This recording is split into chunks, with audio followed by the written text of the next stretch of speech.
بسم اللہ الرحمن الرحیم۔ السلام علیکم۔ سورۃ القدر کے فضائل۔ رمضان المبارک میں اس سورت کو کثرت سے پڑھنا باطن کی پاکیزگی کا ذریعہ بنتا ہے اور اس کا ثواب بے پناہ ملے گا۔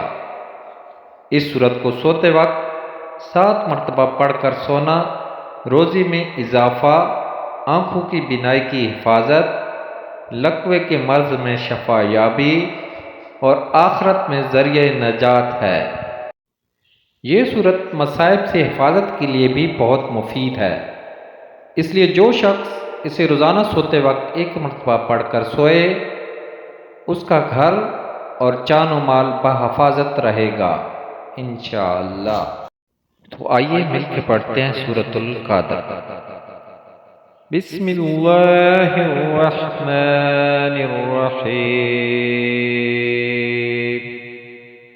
اللہ کے نام سے شروع جو نہایت مہربان رحمت والا ہے۔ اِنَّا أَنزَلْنَاهُ فِي لَيْلَةِ الْقَدْرِ، بے شک ہم نے اس قرآن کو شب قدر میں نازل کیا۔ وَمَا أَدْرَاكَ مَا لَيْلَةُ الْقَدْرِ، لَيْلَةُ الْقَدْرِ خَيْرٌ مِّنْ أَلْفِ شَهْرٍ، اور تجھے کیا معلوم کہ شب قدر کیا ہے؟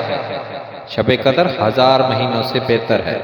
تنزل الملائکۃ والروح فیہا بإذن ربہم من کل امر، سلام ہی حتی مطلع الفجر۔ اس رات میں فرشتے اور جبرائیل اپنے رب کے حکم سے ہر کام کے لیے اترتے ہیں۔ یہ رات صبح طلوع ہونے تک سلامتی ہے۔